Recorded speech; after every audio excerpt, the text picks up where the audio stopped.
ನಮ್ಮ ಕನ್ನಡದ ಖ್ಯಾತ ಹಿರಿಯ ನಟಿ ಆದಂಥ ಲಕ್ಷ್ಮಿ ಅವರ ಬಗ್ಗೆ ಬಂದಿರೋದು ಅತಿ ದೊಡ್ಡ ನೋವಿನ ಸುದ್ದಿ ಅಂತಲೂ ಕೂಡ ಇದನ್ನು ಹೇಳ್ಬೋದು. ಆದರೆ ಏನು ಸುದ್ದಿ, ಆಘಾತದ ಸುದ್ದಿ, ಇದ್ರ ಬಗ್ಗೆ ಸಂಪೂರ್ಣ ಮಾಹಿತಿಯನ್ನು ನಿಮಗೆ ಕೊಡ್ತೀನಿ. ಅದಕ್ಕೂ ನನ್ನ ಚಾನಲ್ ಸಬ್ಸ್ಕ್ರೈಬ್ ಮಾಡ್ಕೊಳ್ಳಿ. ಏನೋ ನಟಿ ಜೂಲಿ ಲಕ್ಷ್ಮಿ ಅಂತಲೇ ಕೂಡ ಇವರು ಫೇಮಸ್ ಆಗಿ ಸಾಕಷ್ಟು ಹೆಸರು ಕೂಡ ಮಾಡಿದ್ದಾರೆ. ಎಂಥ ಅದ್ಭುತವಾದಂಥ ಕಲಾವಿದೆ ನಟಿ ಇದೀಗ ಈ ರೀತಿ ಇದಾಗ್ತಿರೋದು ನಿಜಕ್ಕೂ ಕೂಡ ಇದೊಂದು ಆಘಾತದ ಸುದ್ದಿ ಅಂತಲೂ ಕೂಡ ಹೇಳ್ಬೋದು. ಏಕೆಂದರೆ ಏನಾಗಿದೆ ಅಂತ ನೋಡ್ತಾ ಬಂದರೆ, ಇನ್ನು ನಟಿ ಲಕ್ಷ್ಮಿ ಅವರು ಈಗ ಚಿತ್ರರಂಗ ಸಂಪೂರ್ಣವಾಗಿ ದೂರ ಹೊಡೆದು 22 ವರ್ಷಗಳ ಕಳೀತಾ ಇದೆ. ಚಿತ್ರರಂಗದಿಂದ ಸಂಪೂರ್ಣ ದೂರ ಹೊಡೆದು ಈಗ ಸ್ವಂತ ಉದ್ಯಮವನ್ನು ಮಾಡಿಕೊಂಡು ಸಾಕಷ್ಟು ಜನಕ್ಕೆ ಕೆಲಸವನ್ನು ಕೂಡ ಕೊಟ್ಟು ಈಗ ಮಗಳಿಗೆ ಡಾಕ್ಟರ್ ಆಗಿ ಕೂಡ ಓದಿಸಿದ್ದಾರೆ. ಸದ್ಯ ಚೆನ್ನೈನಲ್ಲಿ ಇರುವಂಥ ಇವರಿಗೆ 82 ವರ್ಷ ಆಗಿದೆ. ಈಗಾಗಲೇ ವಯಸ್ಸಾದ ಕಾಯಿಲೆ ಕೂಡ ಇವರು ಬಳಲ್ತಿದ್ದಾರೆ ಅಂತ ಹೇಳ್ಬೋದು. ಏನೋ ಸ್ವಂತ ಉದ್ಯಮವನ್ನು ಮಾಡಿಕೊಂಡು ಈಗ ಅದನ್ನೇ ನೋಡಿಕೊಂಡು ಸಾಕಷ್ಟು ಜನ ಕೆಲಸವನ್ನು ಕೊಟ್ಟು ಈಗ ಚಿತ್ರರಂಗ ಸಂಪೂರ್ಣವಾಗಿ ನಿವೃತ್ತಿಯನ್ನೇ ಪಡೆದುಕೊಂಡ್ರು ಅಂತ ಹೇಳ್ಬೋದು. ಬರೋಬ್ಬರಿ 22 ವರ್ಷಗಳೇ ಆಗೋಯ್ತು ಚಿತ್ರರಂಗದ ಸಂಪೂರ್ಣವಾಗಿ ದೂರ ಹೊಡೆದು ರಿಯಾಲಿಟಿ ಶೋಗಳಿಂದ ಕೂಡ ದೂರ ಹೊಡೆದಿದ್ದಾರೆ.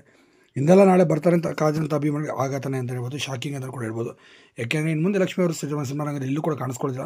ನೀವು ನೋಡಿರ್ಬೋದು, ವಂಶಿ ಮಾಡಿದಂಥ ಸಿನಿಮಾನೇ ಕೊನೆಯ ಸಿನಿಮಾನೂ ಕೂಡ ಆಯಿತು ಕನ್ನಡದಲ್ಲಿ ಅವ್ರದ್ದು. ಪುನೀತ್ ರಾಜ್ಕುಮಾರ್ ಜೊತೆ ಅಭಿನಯಿಸಿದ್ದೆ ಕೊನೆಯ ಸಿನಿಮಾ. ಅದಾದ ನಂತರ ಎಲ್ಲೂ ಕೂಡ ಕಾಣಿಸ್ಕೊಳ್ಳಿಲ್ಲ.